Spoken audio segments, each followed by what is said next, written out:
Dans cette vidéo, vous allez voir des gens être complètement transformés juste parce qu'ils ont commencé à croire en Dieu.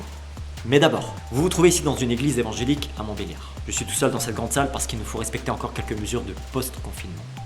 Il y a tout juste 2 ans, nous nous retrouvions dans une salle qu'on appelait La Chapelle, juste derrière là, à 250 à 300 personnes tous les dimanches. La salle étant devenue trop petite, nous avons commencé les travaux et nous avons agrandi nos locaux jusqu'à inaugurer cette nouvelle salle en mai 2019 dans laquelle se trouvent plus de 500 places. Depuis le mois de mai 2019, il y a maintenant plus de 400 personnes qui fréquentent cette église le dimanche matin. Le nombre de protestants évangéliques a été multiplié par 10 depuis les années 50 dans notre pays.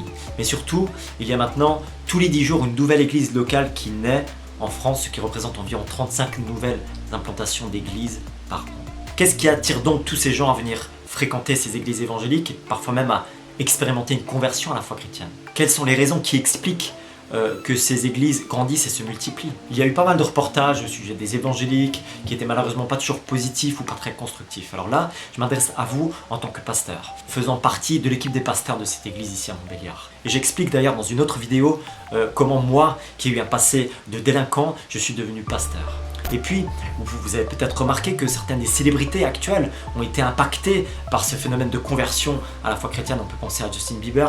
God is good in the midst of the darkness. We love you so much. S'est converti en 2014, qui depuis proclame sa foi. Il dit clairement qu'il a été sauvé, libéré de ses péchés grâce à la mort de Jésus-Christ à la croix. Il exprime maintenant le fait que son mariage est guidé par le Christ et tout ce qu'il fait.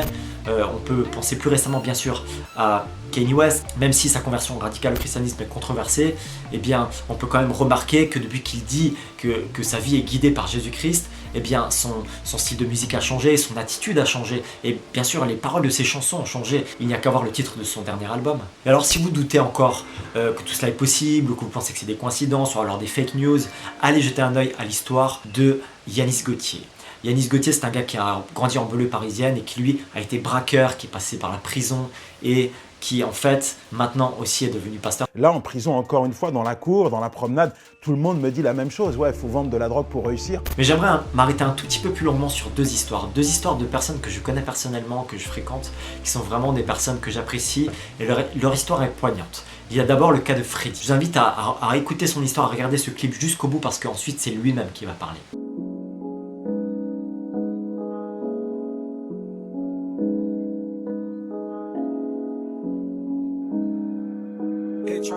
To the top, man.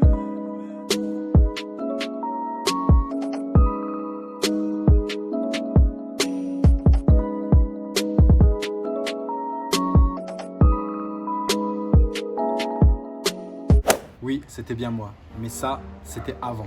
J'ai toujours cherché un sens à ma vie et à combler mes besoins par diverses choses. La rue s'est présentée à moi. En elle, j'ai cherché une réputation, la prospérité, une famille, le respect. Mais tout ça m'a amené vers une fausse liberté remplie d'addictions. De l'argent qui ne me rendait pas heureux, une réputation qui ne tenait qu'à un fil et du temps perdu en prison. Mon frère m'a donné une solution pour ma vie, c'était Jésus. Et un jour, j'ai testé cette solution. Et j'ai prié Jésus en lui disant que s'il pouvait changer ma vie et pardonner tout ce que j'avais fait, alors je choisirais lui plutôt que la rue. Puis j'ai été délivré de mes addictions et mon cœur avait changé. Je suis tombé comme amoureux de Jésus. Depuis, il m'a donné une nouvelle identité, je suis devenu enfant de Dieu. Il m'a donné une raison de vivre parce qu'aujourd'hui, je vis tous les jours en étant conscient de sa présence. Une famille chrétienne sur qui je peux compter, un travail qui me plaît et la paix dans mon cœur. Cette expérience a littéralement bouleversé mon existence. Et puis pour terminer, je vous invite à écouter l'histoire de Sophie qui en quelques mots nous raconte un peu elle ce qu'elle a vécu.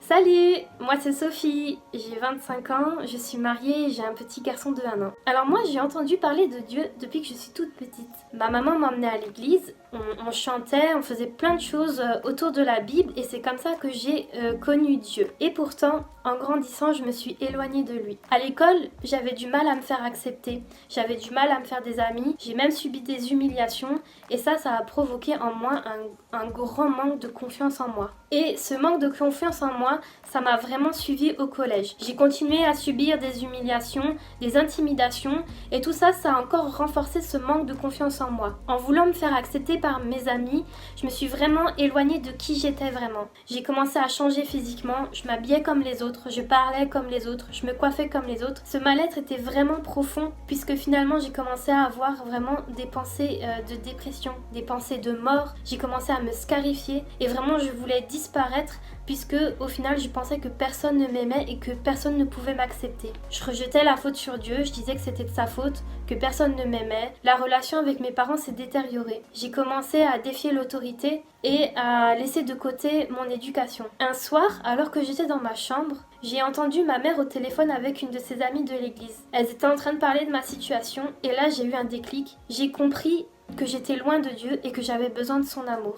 Ce soir-là, je suis sortie de ma chambre et j'ai dit à ma mère que vraiment je recherchais l'amour de Dieu et non l'approbation des autres dans ma vie. On a pris un temps de prière où j'ai accepté de laisser Jésus entrer dans ma vie. Ce soir-là, j'ai compris que j'étais aimée, que je n'avais pas besoin d'être une autre personne puisque Jésus m'acceptait telle que j'étais. Ma vie n'a pas changé du jour au lendemain, mais je savais que Jésus était là et qu'il m'aiderait jour après jour à reprendre confiance en moi et à vraiment découvrir qui je suis et l'importance que j'ai. On pourrait vous raconter des centaines de témoignages de ce style, mais évidemment on n'a pas le temps. Alors dans le descriptif de ces vidéos, vous allez trouver les différents liens des différentes vidéos de témoignages en entier.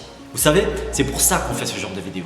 Ce n'est pas pour forcer les gens à croire comme nous, mais c'est parce que Jésus a vraiment changé les choses dans nos vies de manière positive. C'est parce qu'il a vraiment donné un sens à nos vies. Tu vois, lorsque j'ai découvert le plan de Dieu, le Créateur pour ma vie, j'ai découvert la meilleure version de moi-même. Et ce que j'ai découvert de bon pour moi-même, je le souhaite aussi à d'autres. Personne n'est obligé de donner de l'argent.